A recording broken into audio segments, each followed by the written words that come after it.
খুবই সুন্দর একটি ম্যাথ। দেখো, নিচে রুট থাকবে, এখানে একটা ফাংশন থাকবে। ফাংশন বলতে কি, এক্স স্কোয়ার প্লাস টু বা শুধু এক্স স্কোয়ার, এইটা হচ্ছে একটা ফাংশন। এই ফাংশনের অন্তরীকরণ এখানে থাকবে, এই ফাংশনের অন্তরীকরণ উপরে থাকবে। তাহলে আমাদের আনসারটা কি হবে? এই যে টু রুট সেই ফাংশনটা, টু রুট সেই ফাংশনটা, সেই ফাংশনটা প্লাস সি, সেই ফাংশনটা বলতে নিচের ফাংশনটা। তাহলে চলো উদাহরণ দেখি। এইটার ক্ষেত্রে দেখো, এটা কি এরকম মনে হচ্ছে না? দেখো, তোমরা যদি সাইনকে ডিফারেন্সিয়েট করো, সাইনকে ডিফারেন্সিয়েট করো, তাহলে কিন্তু কজ পাবা। অর্থাৎ ডিডিএক্স করো সাইনকে, সাইনকে ডিডিএক্স করলে কি পাবা? তোমরা কজ এক্স পাবা না, কজ এক্স পাবা না, কজ এক্স পাবা না। এই কজ এক্সই দেখো উপরে আছে না? এর আগেও কিন্তু আমি এটাই বললাম যে নিচে যে ফাংশনটা থাকবে সেই ফাংশনের অন্তরীকরণ থাকবে উপরে। তো এইটাও এমন না, নিচে যেটা আছে রুট বাদ দিয়ে, রুট বাদ দিয়ে সাইন এক্স আছে, এর অন্তরীকরণ উপরে আছে কজ এক্স। তাহলে কি হবে?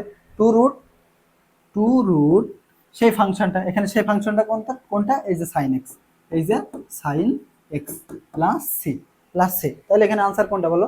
এই যে এইটা, এইটা এর সাথে প্লাস সি হবে, ঠিক আছে? এর সাথে প্লাস সি হবে।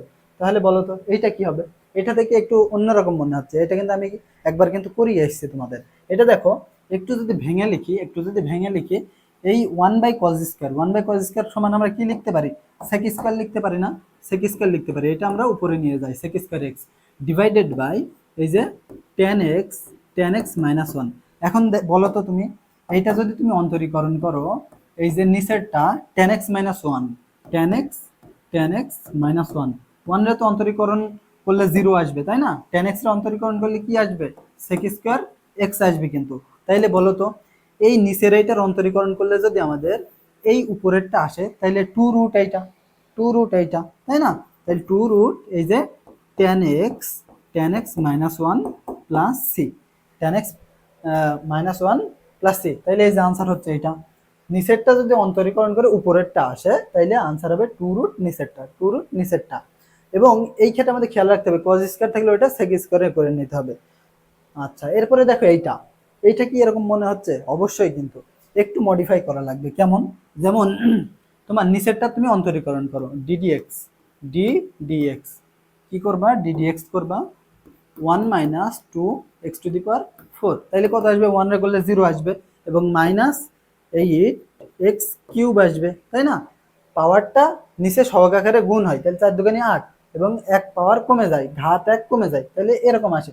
কিন্তু উপরে কত আছে? উপরে শুধু এক্স কিউব আছে, কিন্তু আমাদের এখানে মাইনাস এইট এক্স কিউব আছে।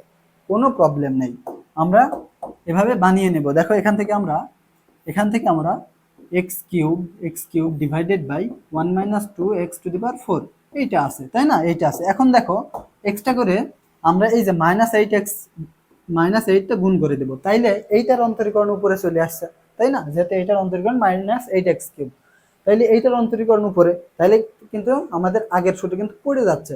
তাহলে দেখো, এই যে মাইনাস এইটটা যে আমরা এক্সট্রা নিলাম, এটা ব্যালেন্স করতে হবে না? এটা ব্যালেন্সের জন্য কি করব? Minus one by eight. তাইলে এই এইট আর এই এইট কিন্তু আমাদের কাটাকাটি হয়ে যাবে, তখন কিন্তু আমাদের এই আগের ফাংশনটাই কিন্তু থাকে। তাইলে দেখো, এইটারে অন্তরীকরণ করলে আমরা এইটা পাবো না, একটু আগে দেখলাম। তাইলে তাইলে এইটা সমান কি লিখতে পারি? টু রুট নিচেরটা, টু রুট নিচেরটা কত হবে? এটা one minus two x to the power four, এইটা, তাই না? এইটা। এখন দেখো, এই মাইনাস ওয়ান বাই এইট কিন্তু আগে থেকেই ছিল, এই জন্য গুণ করে দিয়েছি। এরপর তাইলে এখানে দেখো আনসারটা কোথায় আছে। আচ্ছা দেখো, আনসারটা আরেকটু করা লাগবে আমাদের। দেখো তো, এই যে এইটার এইটা কাটলে আমাদের কত হয়? ফোর হয়। তাইলে দেখো তো, minus minus one minus two x to the power four divided by four হয় না? তো এইটাই দেখো তো এখানে আছে কিনা, minus root over one minus two x to the power four divided by four.